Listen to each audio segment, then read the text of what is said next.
Hi students, നമ്മൾ 10ാം ക്ലാസ്സിലെ കെമിസ്ട്രിയിലെ ആദ്യത്തെ ചാപ്റ്ററാണ് ഡിസ്കസ് ചെയ്യുന്നത്. ആദ്യം ഞാൻ 10ാം ക്ലാസ്സിലെ കെമിസ്ട്രിയുടെ ഒരു സ്ട്രക്ചർ നിങ്ങൾക്ക് പറഞ്ഞുതരാം.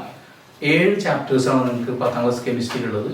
ഇതിൽ first chapter periodic table and electronic configuration. ഈ ചാപ്റ്ററിനകത്ത് നമ്മൾ പീരിയോഡിക് ടേബിളുമായി ബന്ധപ്പെട്ട വളരെ വിശദമായ കാര്യങ്ങളാണ് പഠിക്കുന്നത്. പീരിയോഡിക് ടേബിൾ നമ്മൾ ചെറിയ 9th പഠിച്ചിട്ടുണ്ടായിരിക്കും. ഈ വർഷം ഡീറ്റെയിൽ ആയിട്ടാണ് പീരിയോഡിക് ടേബിൾ പഠിക്കുന്നത്. പീരിയോഡിക് ടേബിൾ എന്ന് പറയുമ്പോൾ നമുക്കറിയാം എലമെന്റ്സിനെ അങ്ങനെ അറേഞ്ച് ചെയ്തിരിക്കുകയാണ് അല്ലേ. 118 എലമെന്റ്സിന് അവരുടെ ആറ്റോമിക് നമ്പർ കൂടുന്നതിന്റെ അടിസ്ഥാനത്തിൽ അറേഞ്ച് ചെയ്തിരിക്കുകയാണ്. ഓക്കെ, അപ്പോൾ പീരിയോഡിക് ടേബിളുമായി ബന്ധപ്പെട്ട് നമുക്ക് ആദ്യം തന്നെ പറയാനുള്ളത് ഷെല്ലുകളെ പറ്റിയിട്ടാണ്. ഷെല്ല് എന്നുള്ള ടേം നമ്മൾ പഠിച്ചത് ഷെല്ലുകൾ. എന്താണ് ഷെല്ലുകൾ എന്ന് പറയുന്നത്? ഒരാറ്റത്തിനകത്ത് ഇലക്ട്രോൺസ് കാണുന്നത് ചില പ്രത്യേക സർക്കുലർ പാത്സുകളിലാണ്, ചില പ്രത്യേക സ്ഥലങ്ങളിലാണ് ആറ്റത്തിന് ചുറ്റും ഇലക്ട്രോണുകൾ കാണപ്പെടുന്നത്. ആ സ്ഥലങ്ങളെ നമ്മൾ വിളിക്കുന്ന പേരാണ് ഷെല്ലുകൾ. നമ്മൾ ചെറിയ ക്ലാസ്സിൽ പഠിച്ചതാണ്. So what are shells? Shells are the circular paths in which electrons are revolving around the nucleus in an atom. ആറ്റത്തിന് ചുറ്റും ന്യൂക്ലിയസ്, ആറ്റത്തിനകത്ത് ന്യൂക്ലിയസിന് ചുറ്റും ന്യൂക്ലിയസ് എന്ന് പറഞ്ഞാൽ നമുക്കറിയാം ആറ്റത്തിന്റെ സെന്റർ ആണ്. സോ ന്യൂക്ലിയസ് എന്ന് പറയുന്ന ആറ്റത്തിന്റെ സെന്ററിന് ചുറ്റും ഇലക്ട്രോൺസ് കറങ്ങുന്ന സർക്കുലർ പാത്തുകളെ വിളിക്കുന്ന പേരാണ് ഷെല്ലുകൾ. ആ ഷെല്ലുകൾ നമുക്കറിയാം പലതരം ഷെല്ലുകളുണ്ട്. ഞാൻ വളരെ സിമ്പിൾ ആയിട്ടൊരു ഷെല്ല്, ന്യൂക്ലിയസും ഷെല്ലുകളും ജസ്റ്റ് ഒന്ന് കാണിക്കുകയാണ്. ഇവിടെ ഇത് നമ്മുടെ ന്യൂക്ലിയസ് ആണ്. ആറ്റത്തിന്റെ സെന്ററിനെ നമ്മൾ വിളിക്കുന്ന പേരാണ് ന്യൂക്ലിയസ് അല്ലെ. ഈ ന്യൂക്ലിയസിന് ചുറ്റും ചില സർക്കുലർ പാത്തുകൾ കാണുന്നുണ്ട്. ഈ സർക്കുലർ പാത്തുകളാണ് ഷെല്ലുകൾ. ഇത് ആദ്യത്തെ ഷെല്ലാണ്. ന്യൂക്ലിയസിന് തൊട്ടടുത്ത് കിടക്കുന്ന ഈ ഷെല്ലിന്റെ പേര് കെ ഷെൽ എന്നാണ്. അത് കഴിഞ്ഞാൽ രണ്ടാമത്തെ ഷെല്ലുണ്ട് എൽ ഷെല്ല്, മൂന്നാമത് വരുന്ന ഷെല്ല് എം ഷെല്ല്. അങ്ങനെ KLMNO എന്ന് പറഞ്ഞിട്ടാണ് പോകുന്നത്. എം കഴിഞ്ഞാൽ പിന്നെ N ആണ് കേട്ടോ, then O. അപ്പൊ ഓരോ ഷെല്ലുകൾക്കകത്തും കൊള്ളാവുന്ന ഇലക്ട്രോണുകളുടെ എണ്ണം നമ്മൾ ഒരു ജനറൽ ഇക്വേഷൻ, ഒരു പൊതു സൂത്രവാക്യം ഉപയോഗിച്ച് നമുക്ക് കണ്ടുപിടിക്കാൻ കഴിയും എന്നുള്ളതാണ്. 2n² എന്ന് പറയുന്ന ഇക്വേഷൻ ഉപയോഗിച്ച് ഒരാറ്റത്തിനകത്ത് ഓരോ ഷെല്ലിലുമുള്ള ഇലക്ട്രോൺസ് നമുക്ക് കണ്ടുപിടിക്കാൻ പറ്റും. ഇവിടെ n എന്ന് പറയുന്നത് സീരിയൽ നമ്പർ, ഷെല്ലിന്റെ നമ്പർ ആണ്, നമ്പർ ഓഫ് ഷെൽ. ഇപ്പൊ ഉദാഹരണത്തിന് K ഷെല്ലാണെന്ന് വിചാരിക്കുക. K ഷെൽ എന്ന് പറഞ്ഞാൽ അവിടെ n = 1 ആണ്. അപ്പൊ ഞാൻ n അവിടെ അപ്ലൈ ചെയ്തു. n അവിടെ അപ്ലൈ ചെയ്താൽ എന്താ വരിക? 2 × 1² 2 × 1² എന്ന് പറയുമ്പോൾ 2 ആണ്. അതായത് K ഷെല്ലിൽ 2 ഇലക്ട്രോൺസ് നമുക്ക് അക്കോമഡേറ്റ് ചെയ്യാൻ പറ്റും. So maximum number of electrons എന്ന് പറയുന്നത് 2 ആണ് അല്ലെ. അപ്പൊ K ഷെല്ലിൽ എത്ര ഇലക്ട്രോൺ കൊള്ളും? K ഷെല്ലിൽ 2 ഇലക്ട്രോൺ കൊള്ളും. കാരണം Kയുടെ സീരിയൽ നമ്പർ 1 ആണ്. അതുകൊണ്ട് തന്നെ ആ n-ന്റെ സ്ഥലത്ത് 1 കൊടുക്കുമ്പോൾ 2 × 1² 2 എന്ന് വരും. ഇതുപോലെ നമുക്ക് രണ്ടാമത്തെ ഷെല്ലായിട്ടുള്ള എൽ ഷെല്ലിൽ എത്ര ഇലക്ട്രോൺ അക്കോമഡേറ്റ് ചെയ്യാൻ പറ്റും എന്ന് കണ്ടുപിടിക്കാം അല്ലെ. അതെങ്ങനെയാ നോക്കാം. ഞാൻ n-ന്റെ സ്ഥലത്ത് 2 കൊടുക്കുകയാണ്. അപ്പൊ N1 എന്ന് പറഞ്ഞാൽ K ഷെല്ലാണ്. ഇതേപോലെ N2 കൊടുത്താൽ എന്താണ് കിട്ടുക നമുക്ക് നോക്കാം. n-ന്റെ സ്ഥലത്ത് ഞാൻ 2 കൊടുക്കുന്നു. ഫോർ L ഷെൽ n = 2 അല്ലെ. ഈ L ഷെല്ലിനെ പറ്റിയാണ് ഡിസ്കസ് ചെയ്യുന്നത്. അപ്പൊ K'ക്കകത്ത് 2 ഇലക്ട്രോൺ കൂടും. L-നകത്ത് നമ്മൾ L-ന്റെ സ്ഥലത്ത് 2 കൊടുക്കുകയാണ്. 2 × 2² 2 × 2² 2² എന്ന് പറയുന്നത് 4 ആണ്. 4 × 2 8 ഇലക്ട്രോൺസ് അല്ലെ. അപ്പൊ മാക്സിമം ഇലക്ട്രോൺസ്, പരമാവധി ഇലക്ട്രോൺസ് എത്ര കൊള്ളും? 8 ഇലക്ട്രോൺ വരെ ഇതിനകത്ത് കൊള്ളും. എൽ ഷെല്ലിനകത്ത് അക്കോമഡേറ്റ് ചെയ്യാൻ പറ്റും എന്നുള്ളതാണ്. ഇതുപോലെ എം ഷെല്ലിലേക്ക് നമുക്ക് വരാം. എം ഷെല്ലിന്റെ സീരിയൽ നമ്പർ 3 ആണ്. സോ ഞാൻ 3 കൊടുക്കുകയാണ്. n = 3 for M shell. M shell അല്ലെ. അപ്പൊ K ഷെല്ലിൽ 2 എണ്ണം, തൊട്ടടുത്ത് കിടക്കുന്ന അതിന്റെ അപ്പുറത്ത് കിടക്കുന്ന എൽ ഷെല്ലിൽ 8 ഇലക്ട്രോൺ. എം ഷെല്ലിലേക്ക് നമ്മൾ കിടക്കുകയാണെങ്കിൽ അവിടെ n = 3 ആണ്. ദാറ്റ് ഈസ് 2n² എന്ന് പറയുന്ന ഇക്വേഷനിലേക്ക് അപ്ലൈ ചെയ്യുമ്പോൾ 2 × 3². 2 × 3² എന്ന് പറയുമ്പോൾ എത്രയാണ്? 2 × 9. 2 × 9 that is 18 electrons can be accommodated in M shell. മനസ്സിലായോ? അപ്പൊ പരമാവധി ഓരോ ഷെല്ലിലും ഇലക്ട്രോൺ നമുക്ക് ഈ ഇക്വേഷൻ ഉപയോഗിച്ച് കണ്ടുപിടിക്കാൻ പറ്റും. 2n² എന്ന് പറയുന്ന പൊതു സൂത്രവാക്യത്തിലേക്ക് നമ്മൾ അപ്ലൈ ചെയ്യണം. Kയുടെ നമ്പർ 1 ആണ്. അപ്പൊ n-ന്റെ സ്ഥലത്ത് 1 കൊടുത്താൽ 2 × 1² 2 ഇലക്ട്രോൺ. L-ലാണെങ്കിൽ 2 × 2² that is 8 ഇലക്ട്രോൺ. എമ്മിലേക്ക് നമ്മൾ N3 കൊടുക്കുമ്പോൾ 2 × 3² 8. അങ്ങനെ ഓരോ ഷെല്ലിലും പരമാവധി ഇലക്ട്രോണുകൾ നമുക്ക് കണ്ടുപിടിക്കാൻ പറ്റും. പക്ഷെ ഷെല്ലിന്റെ ഭാഗം ക്ലിയർ ആണല്ലോ. സോ ഞാൻ ഒന്നുകൂടെ പറയാം, ന്യൂക്ലിയസ് എന്ന് പറയുന്നത് നമുക്കറിയാം ആറ്റത്തിന്റെ സെന്റർ ആണ്.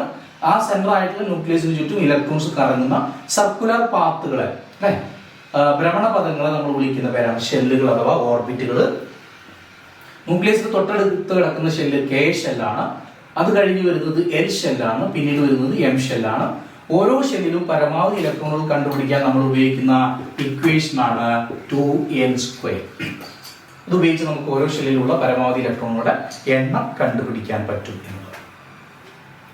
ഈ ഷെല്ലുകൾക്കകത്ത് വീണ്ടും ചെറിയ സബ് ലെവൽസ്, ആ സബ് എനർജി ലെവൽസിനെ നമ്മൾ വിളിക്കുന്ന പേരാണ് സബ് ഷെൽസ്, സബ് ഷെല്ലുകൾ.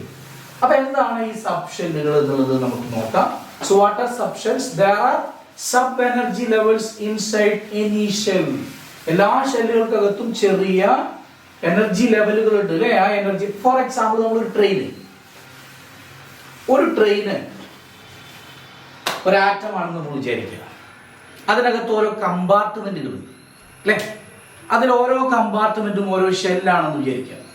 ആറ്റത്തിന്റെ എഞ്ചിൻ നിങ്ങൾ ന്യൂക്ലിയസ് ആയിട്ട് വിചാരിക്കുക. ന്യൂക്ലിയസ് കഴിഞ്ഞ്, അതായത് എഞ്ചിൻ കഴിഞ്ഞ് വരുന്ന ആദ്യത്തെ കമ്പാർട്ട്മെന്റ് അല്ലെ, ആദ്യത്തെ ബോഗി, അത് ഒന്നാമത്തെ ഷെല്ലായിട്ടുള്ള K ഷെല്ലാണെന്ന് വിചാരിക്കുക. ആ ഷെല്ലുകൾക്കകത്ത് സ്വാഭാവികമായിട്ട് നമുക്കറിയാം അതിനകത്ത് വീണ്ടും ഇരിക്കാൻ ഒരുപാട് സ്ഥലങ്ങളുണ്ട്. ആ സബ് എനർജി ലെവലുകൾ ആണ് സബ് ഷെൽസ്. മനസ്സിലായി? അപ്പോൾ ഓരോ ഷെല്ലുകൾക്കകത്തും സബ് എനർജി ലെവൽസ് ഉണ്ട്, സബ് ഷെല്ലുകൾ ഉണ്ട്. ആ സബ് ഷെല്ലുകൾ ഏതൊക്കെയാണ് എന്ന് നമുക്ക് നോക്കാം. K ഷെല്ല് ഞാൻ നേരത്തെ സൂചിപ്പിച്ചു. K ഷെൽ എന്ന് പറയുന്നത് K ഷെല്ലിന്റെ സീരിയൽ നമ്പർ 1 ആണ്. ഷെൽ നമ്പർ എത്രയാണോ അത്രയും സബ് ഷെല്ലുകൾ ഓരോ ഷെല്ലിനകത്തും ഉണ്ടായിരിക്കും. K ഷെല്ലിന്റെ സീരിയൽ നമ്പർ 1 ആയതുകൊണ്ട് K'ക്കകത്ത് ഒരു സബ് ഷെൽ ആണുള്ളത്. ആ സബ് ഷെല്ലിന്റെ പേരാണ് S സബ് ഷെൽ. രണ്ടാമത്തെ ഷെല്ല് നമുക്ക് നോക്കാം. രണ്ടാമത്തെ L ഷെൽ അല്ലെ? L ഷെല്ലിന്റെ സീരിയൽ നമ്പർ നമുക്കറിയാം 2 ആണ്. സ്വാഭാവികമായും സീരിയൽ നമ്പർ 2 ആയതുകൊണ്ട് എത്ര സബ് ഷെൽ ഉണ്ടായിരിക്കും? 2 സബ് ഷെൽ ഉണ്ടായിരിക്കും. ഏതാണ് 2 സബ് ഷെല്ല്? S സബ് ഷെല്ലും അതുപോലെ തന്നെ P സബ് ഷെൽ. മൂന്നാമത്തെ ഷെല്ലായ M ഷെല്ലിലേക്ക് നമ്മൾ വരുന്നു. M ഷെല്ലിന്റെ സീരിയൽ നമ്പർ 3 ആയതുകൊണ്ട് സ്വാഭാവികമായി അതിനകത്ത് 3 സബ് ഷെല്ലുകൾ ഉണ്ടായിരിക്കും. S P D sub shell അല്ലെ? നാലാമത്തെ ഷെല്ല് നമുക്കറിയാം N ഷെല്ലാണ്. സീരിയൽ നമ്പർ 4 ആയതുകൊണ്ട് 4 സബ് ഷെല്ലുകൾ ഉണ്ടായിരിക്കും. S P D and F. അപ്പോൾ സീരിയൽ നമ്പർ, ഓരോ ഷെല്ലിന്റെയും സീരിയൽ നമ്പർ എത്രയാണോ അത്രയും സബ് ഷെല്ലുകൾ ഓരോ ഷെല്ലിനകത്തും ഉണ്ടായിരിക്കും എന്നൊരു കാര്യം നിങ്ങൾ കൃത്യമായിട്ട് ഓർത്തു വെക്കണം. ഇത് കാണുമ്പോൾ തന്നെ നമുക്ക് മനസ്സിലാവുന്നുണ്ട് എന്തുകൊണ്ടാണ് ഒരു ഷെല്ലിനകത്ത് ഇത്രയും കണ്ടീഷൻഡ് ആയിട്ട് സബ് ഷെല്ലുകൾ കാണപ്പെടുന്നത്. ന്യൂക്ലിയസിന്റെ തൊട്ടടുത്താണ് K ഷെൽ, വളരെ ചെറിയ ഷെല്ലാണ്. അതിനകത്ത് 2 ഇലക്ട്രോണുകൾ മാത്രമേ അക്കോമഡേറ്റ് ചെയ്യാൻ പറ്റൂ. അതുകൊണ്ടാണ് അതിനകത്ത് ഒരൊറ്റ സബ് ഷെല്ല് മാത്രം. തൊട്ടടുത്ത് വരുന്ന L ഷെല്ല് കുറച്ചുകൂടി വലുതാണ്. അവിടെ കൂടുതൽ ഇലക്ട്രോൺ, 8 ഇലക്ട്രോൺ അല്ലെ? ഇതിൽ 8 ഇലക്ട്രോൺ അക്കോമഡേറ്റ് ചെയ്യാൻ പറ്റും. അപ്പം അതുകൊണ്ടാണ് 2 സബ് ഷെല്ല് വരുന്നത്. മൂന്നാമത്തെ ഷെല്ലായിട്ടുള്ള ഷെല്ലിനകത്ത് 18ഓളം ഇലക്ട്രോൺ അക്കോമഡേറ്റ് ചെയ്യാൻ പറ്റും. അപ്പൊ ഇങ്ങനെ ന്യൂക്ലിയസിൽ നിന്ന് ദൂരം കൂടുന്തോറും ഷെല്ലിന്റെ വലിപ്പം കൂടുകയും അതുപോലെ തന്നെ ഓരോ ഷെല്ലിലും വരുന്ന സബ് ഷെല്ലുകളുടെ എണ്ണം കൂടുകയും ചെയ്യുന്നു. മനസ്സിലായോ? ഈ സബ് ഷെല്ലുകളെ പറ്റിയിട്ടാണ് നമ്മൾ വളരെ വിശദമായി പഠിക്കാൻ പോകുന്നത്. ആ സബ് ഷെല്ലുകൾ, ഓരോ സബ് ഷെല്ലിലും എത്ര ഇലക്ട്രോൺ വരും, അതുമായി ബന്ധപ്പെട്ട കാര്യങ്ങൾ നമുക്ക് നോക്കാം. അപ്പൊ ഞാൻ നേരത്തെ സൂചിപ്പിച്ചു K ഷെല്ലിനകത്ത് ഒരു സബ് ഷെല്ലാണ് S സബ് ഷെല്ല്. L ഷെല്ലിനകത്ത് 2 sub shell S P. M ഷെല്ലിനകത്ത് 3 sub shell S P D. N ഷെല്ലിനകത്ത് 4 sub shell S P D F.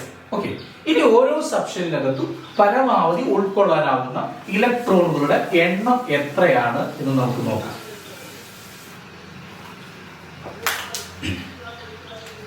ഇപ്പൊ S സബ് ഷെൽ എടുക്കാം. S സബ് ഷെല്ലിൽ മാക്സിമം ഇലക്ട്രോൺസ്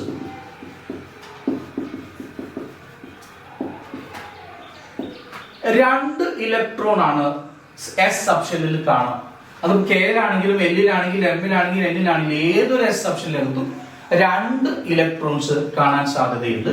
പി സബ്ഷെല്ലിനകത്ത് 6 ഇലക്ട്രോണുകൾ വരെ കാണാം. മാക്സിമം 6 ഇലക്ട്രോൺസ് പി സബ്ഷെല്ലിനകത്ത് കാണാൻ പറ്റും. ഡി സബ്ഷെല്ലിനകത്ത് 10 ഇലക്ട്രോൺസ് വരെ അക്കോമഡേറ്റ് ചെയ്യാൻ പറ്റും.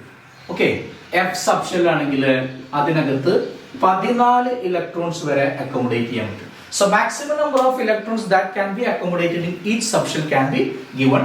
S subshell maximum number of electrons 2, P subshell 6 electrons, D subshell 10 electrons and F subshell 14 electrons. അപ്പോൾ ഷെല്ലുകൾ നമുക്കറിയാം. ന്യൂക്ലിയസിന് തൊട്ടടുത്തുള്ള K shell serial number 1, L shell serial number 2, M shell serial number 3, N shell serial number 4 അല്ലേ. ഷെല്ലുകൾക്കകത്ത് വീണ്ടും sub energy levels ഉണ്ട്. ആ energy levels നമ്മൾ വിളിക്കുന്ന പേരാണ് സബ് ഷെല്ലുകൾ.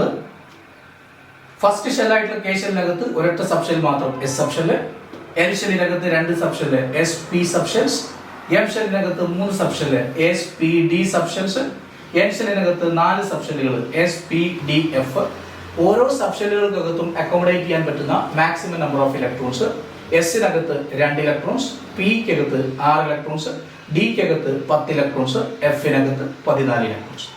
ഇനി ഓരോ സബ്ഷെല്ലുകൾക്കകത്തും എങ്ങനെയാണ് ഇലക്ട്രോൺസ് നമ്മൾ ഫില്ല് ചെയ്യുന്നത് തുടങ്ങിയ കാര്യങ്ങളാണ്. അത് നമുക്ക് അടുത്ത സെഷനിൽ ഡിസ്കസ് ചെയ്യാം.